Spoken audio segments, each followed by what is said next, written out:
Hello, thank you for joining us on this episode of Sports Bets for Free. My name is Scott Jenkins, your host.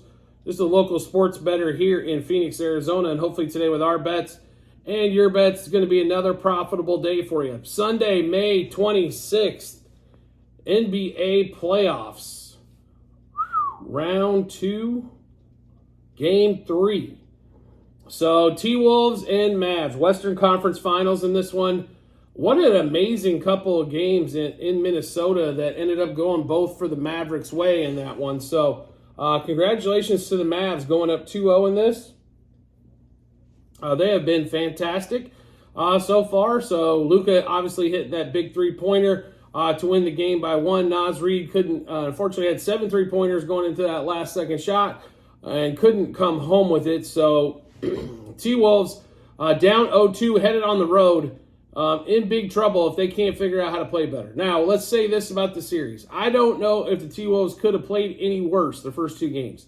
Anthony Edwards looks beat up, tired, drug out, run over. Karl Anthony Towns couldn't hit water if he fell out of a boat. In fact, he didn't even play the whole fourth quarter because, I don't know why. I understand he can't hit a shot, but maybe Towns needs to learn how to pass and get his big fat ass, excuse my language, into the paint and do some damage against Lively and Gafford. Or, I don't know, how about we stop a lob pass?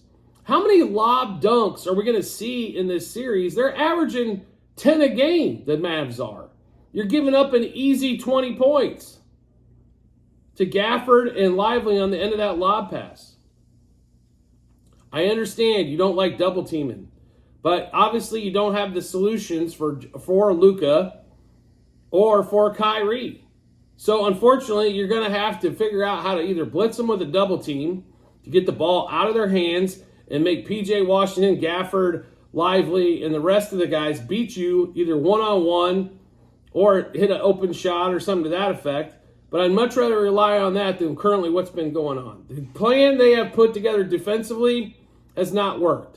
The plan they've put together offensively, unfortunately, their 2 stars, hasn't worked. So what are the T-Wolves going to do? I think they're going to completely revamp this, to be really honest. Towns is going to figure out how to be in the game but not have to shoot 65 times. Anthony Edwards is going to figure out how to be the man that he's supposed to be. He can say he wasn't tired in Game 2. He looked tired Game 2 after he said he was tired in Game 1. I understand the man hasn't played this much basketball ever in his career. They haven't went this far. But this should not be a walk in the park for the Mavs. I'm not saying, we took the T-Wolves to win the series before this thing started. I'm not saying the T-Wolves are still going to win this series. But you cannot be a doormat. You have to find some inner strength and stand up and be aggressive and go after this thing. Now, I will say this. Ant-Man normally scores more points on the road than he does at home. So this might be the best thing for him. Got a couple of games here in Dallas. Can't worry about the couple. Need to focus on Game 3 because if they go down 3-0, series over, it might not be in 4, but it's going to be 4, 5, or 6. They're not going to a 7th game if they go down 3-0. Mavs, on the other hand. Luka's been scoring. Kyrie finally hit some threes. They still have not hit a bunch of threes out of a team. I expect them to hit a few more threes, probably with PJ Washington, for example, on that. I don't expect them to have the easy pick and rolls as much anymore, so maybe we see a lot more pull-up jumpers. Is the pick and roll not there? We shall see on that one. I know they're afraid to take it all the way to the cup. Rudy Gobert's in the middle. So maybe you just make him take it to the cup. What are we doing? Rudy Gobert, and let's address this elephant in the room as well. Rudy Gobert as Defensive Player of the Year is a joke. Just because he pads stats with rebound numbers and blocks does not mean he's Defensive Player of the Year. Victor Wembanyama was the Player of the Year. No question. Steals, blocks, rebounds. He can actually defend somebody besides 2 feet away from the paint. So Gobert should hand over that Defensive Player of the Year award and hand that over to Wembanyama because he's been proven time and time again this series that he's not Defensive Player of the Year. Now, The T-Wolves overall made a mistake by letting Gobert cover Luka out at the three-point line, but they have absolutely tortured him throughout the first two games. Karl-Anthony Towns can move better than that. He's not the shot blocker, but you don't need a shot blocker right now. You need somebody that can stand in front of somebody and not let him get lob dunks all game long, and that's what it's absolutely been so far in this series. That all being said, we do expect maybe a few more turnovers from the Mavs. We expect a little bit better one-on-one defense. Anthony Edwards, if you're too tired to play defense, they can live with that. What the T-Wolves cannot live is no offense on your side. You have to get 30 plus. Sorry, it's just the way it is. I understand you're a two-way player, but you don't win this series or even make a stand in this series unless you're scoring 30 plus on the offensive side of the ball. So if you need to spend a little less energy on the defensive side, then Walker Alexander needs to be more in the game instead of Mike Conley, and Walker Alexander and McDaniels need to play their ass off defensively. And you can play rotation help off of PJ Washington. You can handle PJ. He's nothing spectacular. He stands out at the three-point line. And you can double coverage off of him. If I can figure this out, why can't Chris Fitch figure this out and get this defense right? Number one defense in the league has not looked like it through two. The only thing that's been working well for him is the fact that Dallas can't make any threes. Now, I could say it's the Minnesota three-point defense, which is normally tops in the league, but it's been a lot of wide open shots that got missed as well. So let's give you the plays in this one here. We'll give you all the bets, and then we'll get rolling through all of those, and hopefully we make quite a bit of money in this game as well. So we're going to bet we're on the T-Wolves.